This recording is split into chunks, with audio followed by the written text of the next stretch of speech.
episode 82 of Aerospace's Space Policy Show. I'm your host, Jordan Bingham.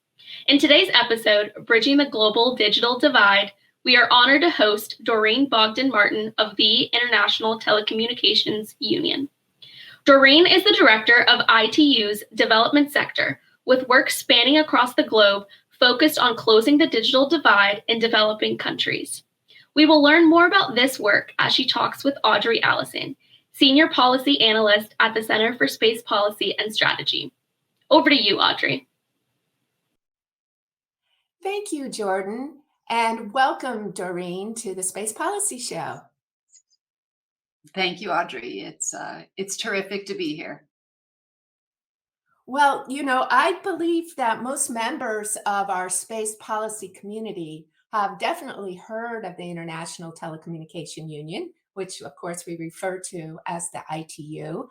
But many people, a surprising number of people, don't really have any depth in the union or fully appreciate the broad role it fulfills, not only to the space community, but overall. So it might be great as a starting point in our discussion to talk generally about what the ITU is and what its purposes are and what it does. And then we can drill in on your special role. ITU is the oldest international organization, dates back to 1865, was created by 20 European member states. And at the time, thinking back to 1865, it was all about the telegraph and ensuring that telegraphic networks could be connected across countries. When those founding members signed the International Telegraph Convention, that was actually the beginning of setting a foundation for multilateralism in the field of international communications. Our slogan, the slogan of the ITU, I think perfectly encapsulates our mission, which is to connect the world. And in a world where only 2/3 of the world's population actually have any connectivity, I think we still have much to do. Our work spans three main sectors: our radio communications sector, which is responsible for spectrum, deals with the technical side of wireless, mobile phones, satellites, television broadcasting. And in that space, it's exciting, I think, to see the heightened interest amongst developing countries in space-based technologies for connectivity. The second piece, which is an important piece of the ITU, is the standardization piece, where we focus on creating technical norms that can help ensure that all those complex components of today's networks are actually seamlessly interoperable. And then the third piece, I like to think it's the most important piece, is the development sector. That's the piece that I lead, the BDT. We are headquartered in Geneva, but we do have a presence in our 13 regional and area offices around the world. Thank you. That's a great opening statement. So the ITU is part of the United Nations, and your role is an elected role as director of the whole Bureau of Telecommunications Development. Can you tell us a little bit more about how the ITU is structured, and maybe tell us a little bit about the membership of the ITU as well? So we have 193 member states, much like the United Nations. And as you rightly said, we are part of the UN family.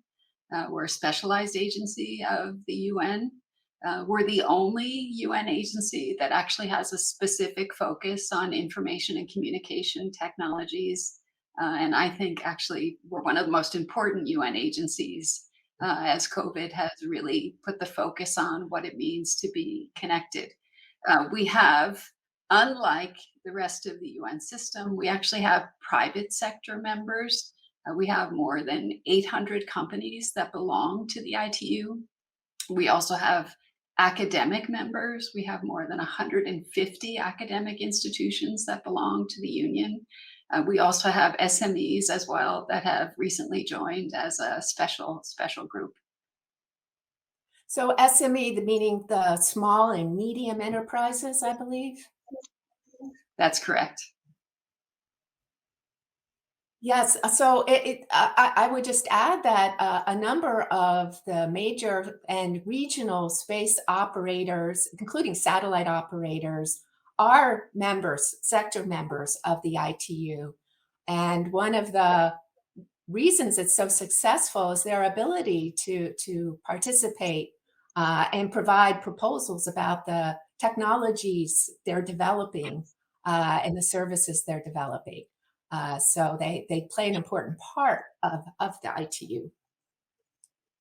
Absolutely, and I think that's what makes the ITU so unique. It's not simply driven by member states, but it's also driven by what we call our sector members, which are our private sector members. They make contributions, they make inputs, they help drive and advance certain resolutions, recommendations, and so their role is indispensable. So, Doreen, let's take a moment now, well, more than a moment, to focus in on the area that you lead and your role in particular as the director of we sometimes call it the ITUD, the development sector, but you lead the actual bureau that manages the sector. So our focus, of course, is digital inclusion. So really bridging the digital divide.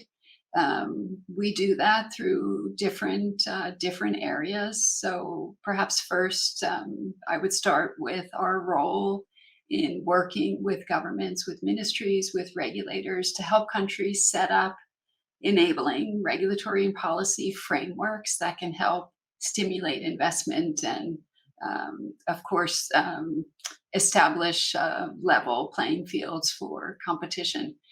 So that regulatory piece, I think, is a key component.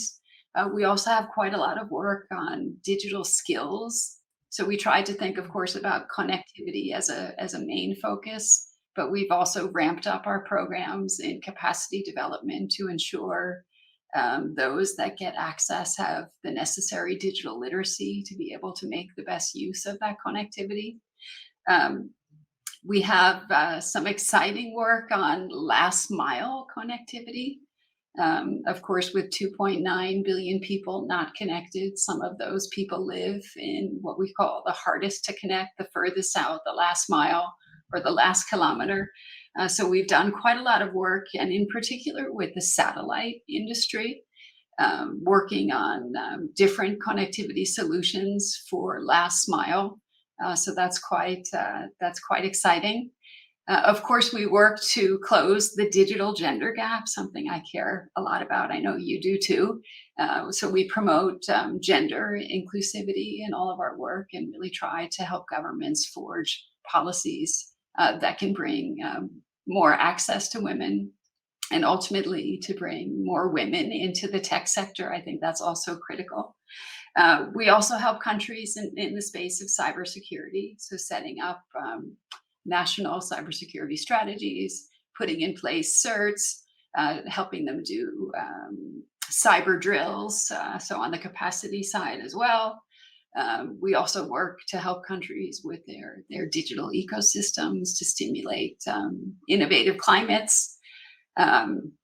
We map as well the state of global connectivity. The mapping piece, I think, is also another critical piece for space-based technologies. That's I think, a key component. We also are the UN source for ICT statistics, something that many are not aware of, but all that data about how many are connected, that comes from the ITU. And perhaps another point I would add, which I also think is a critical piece, is our work in emergency telecommunications. With the recent events in Tonga, in the Philippines, being able to respond quickly when disasters strike, when communication networks are shut down. Of course, that work in that space is critical. And I would just stress the importance of satellite connectivity and our great cooperation with the satellite industry as a whole to help us respond when emergencies strike. That is quite an impressive range of activities, Doreen. I don't know how you keep it all straight. So how can, well, I understand from this list that you must partner with industry, including the space industry. But how can more people get involved in these projects and support the work you're doing there in the BDT? Well, we would certainly welcome more partners. So BDT might not be the space-focused bureau. The Radio Communications Bureau is more, let's say, focused in that space. But the space-based community, the satellite community, is a critical player when it comes to digital inclusion and closing the digital divide. So I think we need you. I think our work in the regulatory and policy space is also an opportunity for that industry to engage. We have a global symposium for regulators where we work with national regulators, but also with industry to try to tackle problems, emerging issues, and work together to develop solutions and best practice recommendations. So I think that's also a helpful resource. We do comprehensive reports together with industry. I think a good example is perhaps the Broadband Commission for Sustainable Development. We have a number of distinguished commissioners that come from the satellite community. So we do work through different working groups, and we develop recommendations that demonstrate impartial expertise and analysis that can help countries when they advance their national connectivity strategies.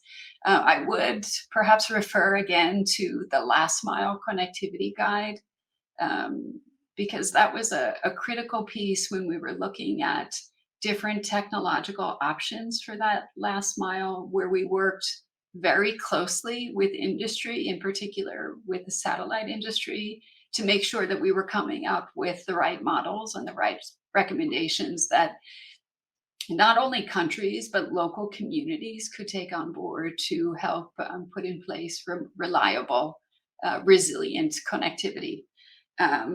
Of course, I mentioned the emergency communications piece. I think that's a space where we welcome additional partnership from the satellite community. We do, of course, work in spectrum management, helping countries with their spectrum management policies. We have spectrum management software that we share with developing countries so that we make sure that they manage their spectrum in line with ITU recommendations. So I think there's many ways, and just to perhaps reemphasize, we certainly would welcome a closer partnership with the space-based industry and the satellite community. Thank you, Doreen. And we're seeing across the space industry a rising number of participants from all over the world. It's as access to space becomes more available and more attainable for more nations, it's stimulating much broader involvement in launches and small satellites, in satellites to help with resource management, agriculture, climate monitoring.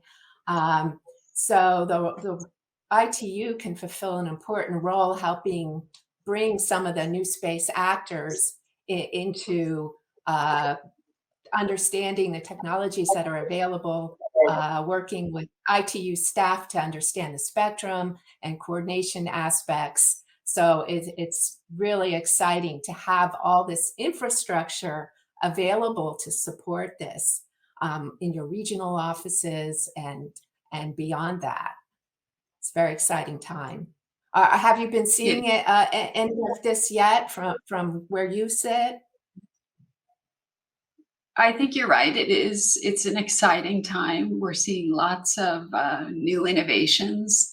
I think there's a clear realization amongst many more countries of the socioeconomic benefits of having a strong space sector.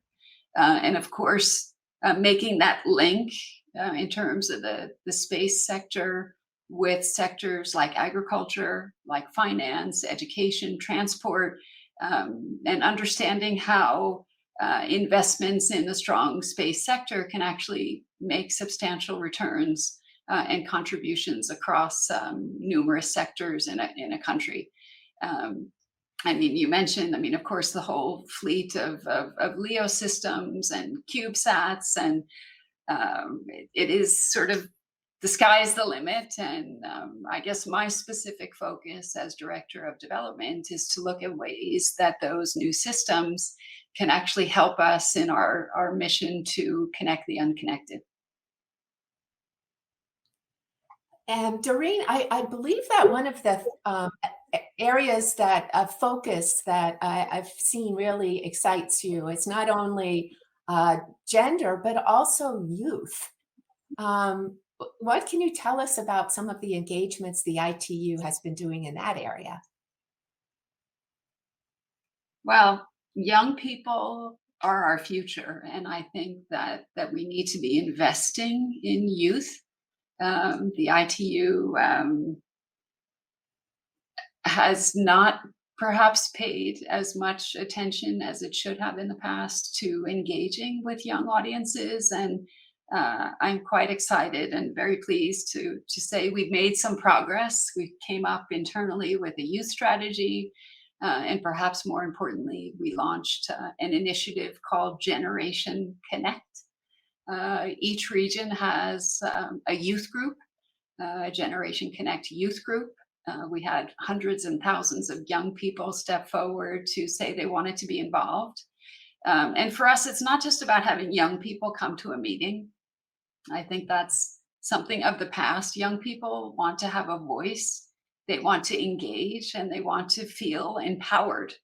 And so we've provided numerous opportunities for young people to join us in our brainstormings and our discussions, and even in the Global Symposium for Regulators. And I think we're seeing already the impact of that investment. I think you will see more from us in the future in terms of our staffing as well. I'm hopeful that we will have younger leaders join us internally in ITU. And I think with our events in the future, in particular, our first ever Global Youth Summit, we have a youth summit that precedes the World Telecommunications Development Conference, and we're looking to attract young people from all nations and give them a voice that can then be taken into our World Telecommunications Development Conference. So it's an exciting time. Young people are perhaps much smarter than I am. They have great ideas, lots of energy, and I think we need them to help us really shape an inclusive digital future for all. Oh, that is very exciting. But you brought up the World Telecommunication Development Conference, and I know that's the major event in the telecommunication development sector, and that there have been some exciting developments that are happening even now about that. So why don't you tell us about the conference?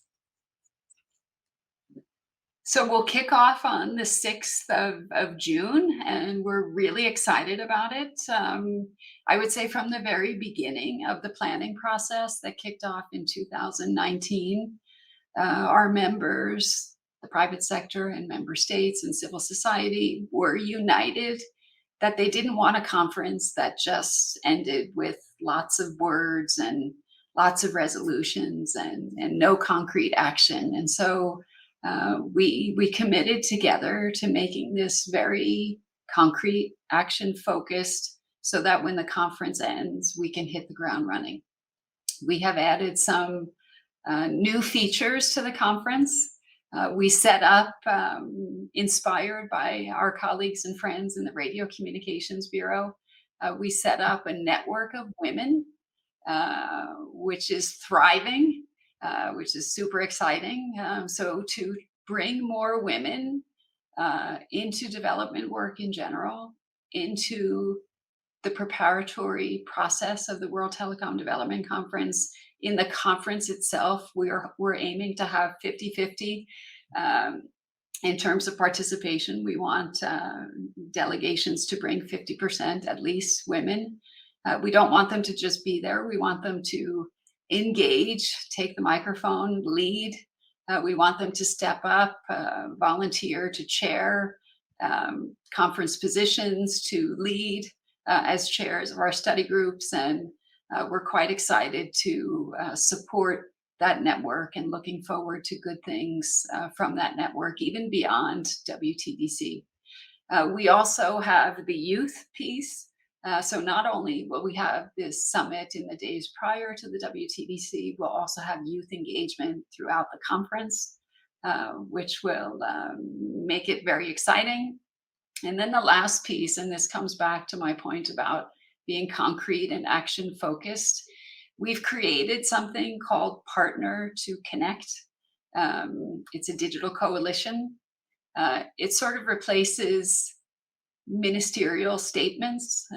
We've asked countries and companies and civil society to come forward and make commitments, make pledges. We don't want to end the conference, as I said, with words. We want to end with committed actions and pledges. So we've launched an open process in 4 main areas. So we're focused on connecting people. We're focused on empowering communities, enabling digital ecosystems, and incentivizing investments. And we've got lots of interest, including our first pledge came in, I would say, from the satellite community. So we're excited about that. We look forward to more. But I think now is the moment to do what has been done on other issues like climate, like refugees, like other critical issues. I think that this is the critical time for connectivity. COVID has proven that. And if we're going to make a difference, we need action and we need concrete commitments and pledges. That's fantastic. That's quite a change from the last World Telecommunication Development Conferences. I've attended several. So that sounds very exciting and very constructive. I did want to follow up on the subject you brought up, the network of women, about the improving the involvement and participation of women in the ITU. I wonder if you could say a little bit more about that. Well, women are largely underrepresented in the tech sector as a whole. And of course, that has implications, not just in terms of staffing within the ITU, but of course, in terms of the participants to our meetings. As you well know, in particular, when it comes to technical meetings. And so we've made a concerted effort, I think, across the ITU.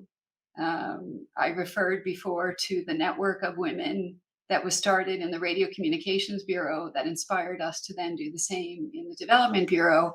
But we need to bring more women into our discussions, into our conferences. I think it's essential that we have balanced participation and we have all views at the table. I think that will help us to have a better process and better decision making and ultimately better outcomes. But we do need to start young. I want to just raise the flag for Girls in ICT Day. In 2022, it will take place on April 28th. And that's an effort that more than 150 countries and hundreds of private sector members as well have celebrated. It's about exposing to young girls the potentials and the opportunities of a career in the tech sector. The numbers are quite bleak when we look at women's leadership in the tech sector, and we believe if we start young, inspire young girls to take up careers, studies in the tech sector, careers in the tech sector, that will ultimately help us to expand the pool of women delegates and talent that we see at our meetings. So we're excited about the network of women and we look forward to great things. Well, yes. So well, we are seeing a lot of excellent efforts throughout the ITU in improving the role of women, but you embody the progress that's being made. Uh, you were elected to that position, and I believe it was 2014, the first time a woman has been elected to office in the ITU, and it's over 155-year history. So that I was very honored to be, at the conference in Dubai where that historic moment took place. It was a very joyous time. So congratulations to you for the role you have played in advancing the role of women in the sector. Well, thank you. It was such an honor for me as well. And it was a shattering of a glass ceiling that perhaps took too long to be shattered. But I think there's other ceilings that remain to be shattered. Of course, throughout my career, which I would mention, I started back working in satellite issues in NTIA in the U.S. Department of Commerce way back when separate satellite systems were rare. And I remember all of those policy developments that ultimately led to great competition in the space and satellite sector. But I think I've been fortunate to have been supported by many great colleagues, many great leaders, both men and women. I've had some, terrific mentors in my life, and the journey has not always been easy. Certainly wasn't a cakewalk, but I think I'm very fortunate to have had such great colleagues and mentors throughout my career. And for me, I think it's important that women support each other, that men support women, and that we find ways to make this sector more welcoming to women. So looking back at your tenure at the ITU so far, including your role as a director, what accomplishments are you most proud about? Wow. I think there's a lot to choose from. And of course, I've been privileged to work with so many outstanding people throughout my career and my tenure at the ITU. But I guess if I had to just pick a few, um, the Global Symposium for Regulators, which just marked its 21st anniversary. And I was one of the pioneers of that symposium. It was much needed at the time, and it remains a flagship event and um, a critical piece for, I would say, every regulator in this space. So I'm very proud to have been one of those pioneers of the GSR. I'm also very proud of our Equals Global Partnership to bridge the digital gender gap. We started back in 2016. We now have 100 organizations from more than 120 or so countries. We're making great progress to close the digital gender gap, to roll out more digital literacy for women and girls, and to entice more girls to take up studies and careers in the tech sector. So that's another great one. And perhaps internally, I'm also quite pleased with the way that I've been able to reshape with my team and my colleagues in BBT our bureau. I think we're fit for purpose. Our results demonstrate what we can do. Our project portfolio is quite impressive. And despite COVID, where we've had to do most things virtually, we are actually able to make an impact on the ground. And maybe just to add in terms of my next targets would be a continuation of our youth effort to really see that as part of the ITU DNA, and also to try to up our innovation capacity and trying to support not just internally, but also our member states in the space of innovation.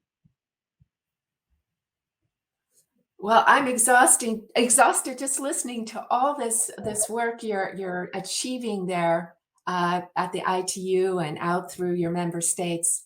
So, and I really want to thank you so much for your time and for sharing this with us.